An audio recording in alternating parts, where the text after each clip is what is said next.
श्रीगणेशाय नमः।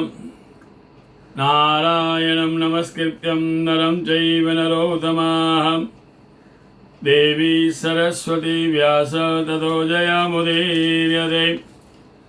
नमो सुनन्दाय सहस्रमूर्ते सहस्रपादाक्षसरोरुभावे सहस्रनाम्ने पुरुषाय सरस्वते सहस्रकोटियुगधारिणे नमः। नमः कमलनाभाय नमस्ते जलसायने नमस्ते केशवाय वासुदेव नमोऽस्तुते। वसुदेवं सुतं देवं कंसचाणूरमर्दनं देवकी परमानन्दं कृष्ण वन्दे जगद्गुरोः। गुरुर्ब्रह्मा गुरुर्विष्णु गुरुर्देवो महेश्वरः गुरुर्साक्षात् परब्रह्मा तस्मै श्रीगुरुवे नमः।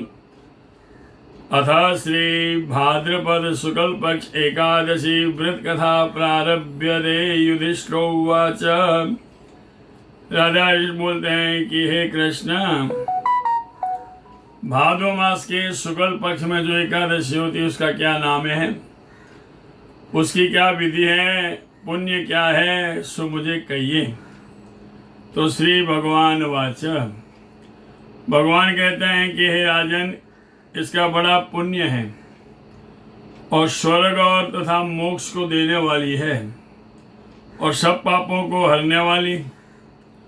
उदंकृष्ट जो वामन एकादशी है उसे कहते हूँ। इसी को जयंती एकादशी भी कहते हैं। इसके स्वर्ण मात्र से ही सब पाप क्षय हो जाते हैं। यह उत्तम जयंती का व्रत पापी मनुष्य के पापों को शांत करने वाला है और इनसे परे और कोई मोक्ष को देने वाला कोई व्रत नहीं है। तो हे राजन, मोक्ष को चाहने वाले मनुष्य को यह व्रत अवश्य करना चाहिए। मेरी भक्ति में परायण ऐसे वैष्णव मनुष्यों द्वारा भादवे में भगवान वामन का पूजन किया जाता है। उसी पूजा से मनुष्य हरि के निकट चले जाते हैं, इसमें कोई संदेह नहीं है। कमल के समान नेत्र वाले जिनके ऐसे वामन, जिनके द्वारा कमल के फूलों से पूजे गए, भादव के शुक्ल पक्ष में जिसने एकादशी का व्रत किया उसने सब जगत का पूजन किया। तीनों सनातन देवता अर्थात ब्रह्मा, विष्णु और महेश की पूजा होती है। इस कारण से हरिवासर करना चाहिए, भगवान हरि का ध्यान करना चाहिए। इसके करने के बाद तीनों लोकों में कोई कर्तव्य बाकी नहीं रहता। सोए हुए भगवान इस एकादशी के दिन करवट बदलते हैं, अतः इसका नाम परिवर्तनीय एकादशी भी है। तो राजा युधिष्ठिर बोले कि हे कृष्ण, हे जनार्दन, मुझे बड़ा संदेह, उसे आप सुनिए। भगवान कैसे सोते हैं और कैसे अंग को परिवर्तन करते हैं, अर्थात करवट कैसे लेते हैं। हे देवेश, राजा बलि नाम के असुर को किस लिए बांधा। चतुर्मास्य व्रत करने वाले मनुष्य कौन सी विधि और कौन सा व्रत है। हे प्रभु, हे जगन्नाथ, भगवान के सोने पर मनुष्यों को क्या करना चाहिए, यह विस्तार पूर्वक हमें कहिए, मेरे संदेह को दूर कीजिए। तो श्री भगवान वाचा, भगवान कहते हैं कि हे राजन, पापों को नाश करने वाली ये कथा को तुम सुनो। पहले त्रेता युग में बलि नाम का दानव हुआ। मुझ में परायण और मेरा परम भक्त था। वह बलि नित्य मेरी पूजा करता था। नाना प्रकार के जप और सूक्तों द्वारा वह नित्य मेरी स्तुति करता था, परंतु उसने इंद्र से द्वेष करके देवलोक को भी जीत लिया। इसे देखकर सब देवता इकट्ठे होकर मंत्रणा करने लगे कि हम सब मिलकर देवादिदेव जहाँ प्रभु है उनके विचार करने के लिए चलना चाहिए। उसके बाद देव ऋषियों के साथ इंद्र प्रभु के समीप गए।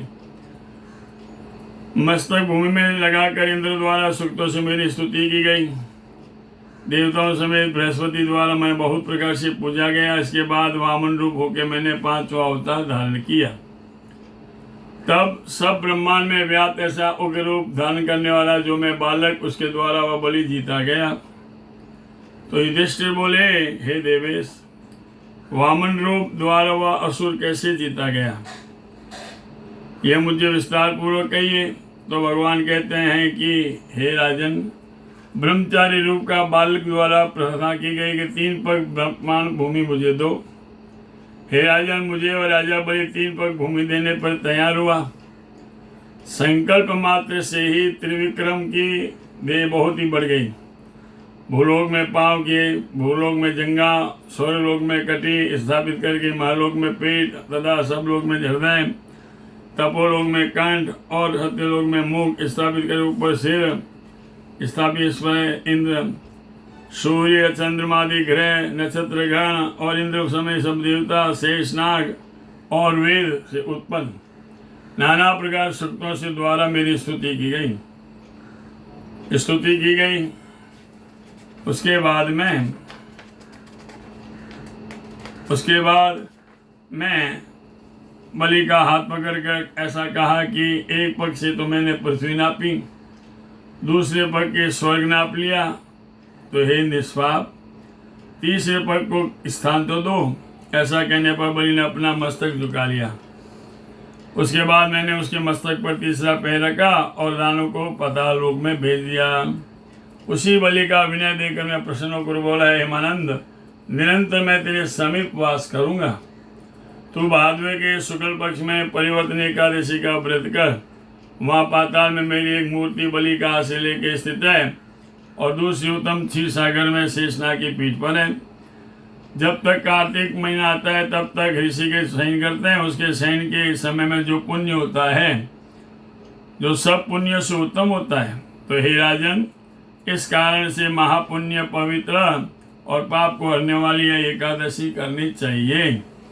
इस एकादशी के दिन सोए हुए भगवान करवट बदलते हैं।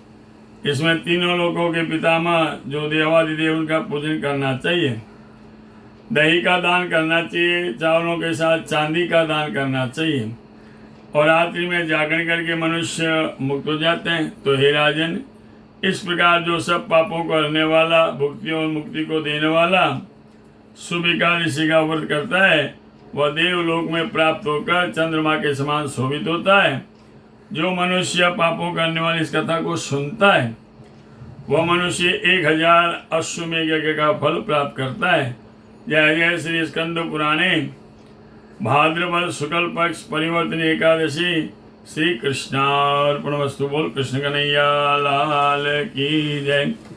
सुधर्मो राघवंशो धर्मो दशकरंजनः एवं वदन्ति लोकानां यतो धर्मः ततो जयम्। तिथिवारं च नक्षत्रं योगं करणमेव च। पंचांगम सुनते नित्यं गंगा स्नानं फलं लभेत्। आज आए करके ठाकुर जी रे भादवे शुक्ल पक्ष एकादशी शनिवार, उत्तराषाढ़ एकादशी, परिवर्तनी एकादशी, वामन एकादशी, जयंती एकादशी, काल बारस रविवार, प्रदोष व्रत, श्री वामन भगवान की जयंती, 13 सोमवार, 14 मंगलवार, चतुर्थी व्रत, पूर्णिमा व्रत, श्राद्ध महामल्य श्राद्ध प्रारंभ, पूर्णिमा बुधवार, पूर्णिमा पुण्य प्रतिपदा श्राद्ध यानी एकम्र श्राद्ध पुण्य में चंद्रग्रहण इंडिया में कोई नहीं, विदेशों में है। मंगलम भगवान विष्णु, मंगलम गरुड़ध्वज, मंगलम पुंडरीकाक्ष, मंगलाय स्तनोवरी। सब भक्तों ने पंडित कमल व्यास चन्नेसु जय श्री कृष्ण।